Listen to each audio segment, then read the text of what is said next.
Keputusan Titi DJ bercerai dengan Andrew Hollis Dougherty menjadi pilihan terakhirnya untuk menyelesaikan masalah rumah tangganya yang sudah berkecamuk selama 2 tahun.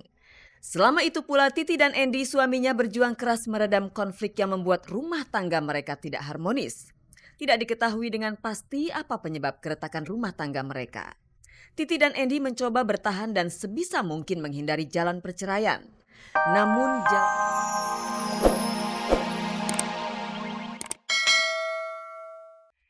Selamat pagi pemirsa, selamat bergabung kembali di Gospot. Channel Ana akan menghantarkan gosip-gosip serta berita-berita pilihan dari kalangan selebriti untuk Anda. Tak ada yang ditambahi, tak ada yang dikurangi, dan tak ada yang memanas-manasi. Bersama Gospot Anda tak perlu was-was ketinggalan berita. Dan pemirsa, inilah sajian segar dari meja redaksi Gospot untuk Anda yang memang haus akan berita-berita dari dunia selebriti. Titi DJ dan Andrew Dougherty suaminya rupanya telah sepakat untuk bercerai. Rangkaian tur anggun bertajuk Konser untuk Negeri yang digelar di Medan menyedot perhatian banyak khalayak. Sebagai produser debutan, Ari Sihasale dan Nia Zulkarnain tak menyangka film Denia Senandung di Atas Awan masuk 10 besar Festival Film Indonesia 2006. Ruth Sahanaya akan go international dengan album Natal perdananya. Peggy Melati Sukma diangkat sebagai Duta Pendidikan Kesetaraan. Dewi Huges dan Roy Immanuel sudah mengenakan cincin di jari manis mereka. Apakah itu pertanda Dewi dan Roy sudah menikah?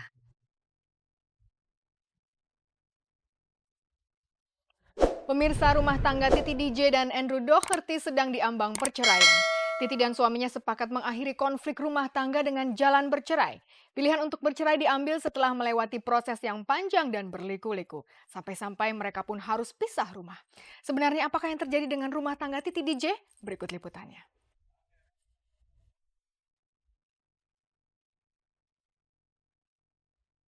Keputusan Titi DJ bercerai dengan Andrew Hollis Dougherty menjadi pilihan terakhirnya untuk menyelesaikan masalah rumah tangganya yang sudah berkecamuk selama 2 tahun.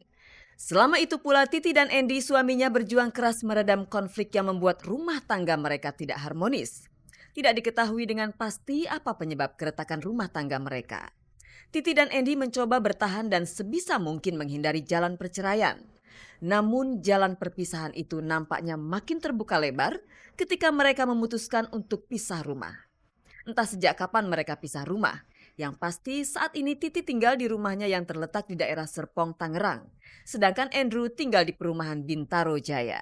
Kami ini proses yang sudah lama ya. Kami udah 2 tahun itu udah upaya segalanya jadi nggak bisa.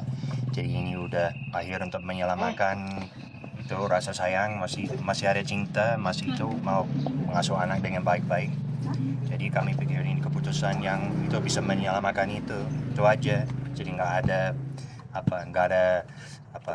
pertikaian, nggak ada perantam, nggak ada rasa benci, nggak ada sama sekali. Menjalankan membuat keputusan itu saya sedih karena merasa seperti kenapa saya nggak bisa pecahkan masalah itu. Tapi justru ini cara untuk memecahkannya. Kalau itu supaya kita bisa kembali ke rasa seperti ada dulu yang persahabatan, bisa curhat, bisa bicara terbuka lagi, tidak harus ada simpan rasa yang nggak enak itu ya. Jadi ini akan paling baik menurut kami berdua. Dengan rencana perceraiannya ini berarti Titi sudah 2 kali mengalami kegagalan dalam membangun mahligai rumah tangga. Pertama kali Titi menelan pil pahit perceraian saat bercerai dengan Bucek Dep pada tahun 1997. Pernikahan mereka hanya berusia 2 tahun saja. Dari pernikahan itu mereka dikaruniai 3 orang anak. Pengalaman pahit itu seolah kembali berulang. Pernikahan Titi dan Andy yang baru menginjak usia perkawinan 7 tahun, nasibnya kini sudah di ujung tanduk. Padahal buah pernikahan mereka, Stephanie, masih membutuhkan kasih sayang utuh kedua orang tuanya. Agar anak-anak mereka tidak shock, maka jauh-jauh hari Titi dan Andy sudah memberitahu rencana perceraian ini. Emang berat sekali ya, tapi akhirnya yang kami melakukan itu karena kita tahu seperti saya bilang untuk menyelamatkan rasa sayang, persahabatan, dan terutama untuk anak-anak ya. Nggak mungkin itu orang bisa bilang bahwa anak kecil seperti ini tidak tahu kalau kami pura-pura ya, atau mereka juga itu tahu kalau waktu ada ketegangan di rumah ya, mereka tahu. Kenapa? Ya mungkin saya juga pikir karena pengalaman dengan Bucek, ya hubungan dengan Titi dan Bucek dan Sila itu cukup baik dan anak-anak saya itu suka main ke situ main dengan Arla, jadi mereka udah bisa melihat bahwa tidak harus yang ada di soap opera di sinetronnya itu bisa baik. Udah berkonsultasi ke orang yang lebih ahli tentang itu di kepala sekolah dan mereka juga bilang itu benar. Jadi itu kenapa saya pindah ke rumah ini supaya kita bisa lihat apakah itu lebih mengganggu atau malah bikin lebih baik karena mereka bebas ke sini, mereka main ke sini pagi, main ke sini sore, dan nggak ada masalah itu. Malah itu membuat Titi dan saya bisa kembali jadi lebih dekat lagi, lebih baik, ya dan ya kembali bisa lebih sering curhat mungkin karena terpisah. Titi DJ dan Andrew akhirnya sepakat untuk bercerai. Rencananya tak lama lagi Titi akan melayangkan gugatan cerainya itu secara resmi. Sejauh ini Titi dan Andrew berusaha menyimpan perselisihan yang sudah lama tumbuh itu dengan serapi-rapinya. Maka tak heran kalau berita perceraian tersebut belum lama mencuat jadi sorotan media. Banyak kalangan terheran-heran mengetahui kabar perceraian itu, termasuk Vina Panduwinata, sahabat karib Titi DJ ini. Titi tidak pernah bicara masalah rumah tangganya. Jadi kita fine aja, kita biasanya ngobrolin anak-anak. Memang kita nih ibu-ibu paling seneng kalau ngobrolin anak ya.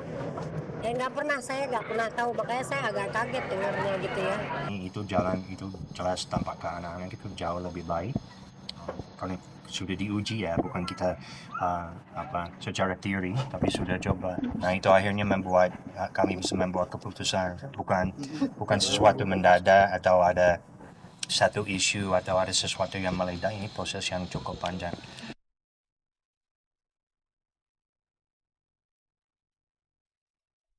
Pemirsa, Anggun C. Sasmi melanjutkan tur konser bertajuk Untuk Negeri di Kota Medan pada Selasa lalu. Masyarakat Medan sangat antusias menyambut kehadiran Anggun. Lewat konsernya, Anggun mengobati kerinduan para penggemarnya. Nah, seperti apakah semarak konsernya? Inilah liputannya.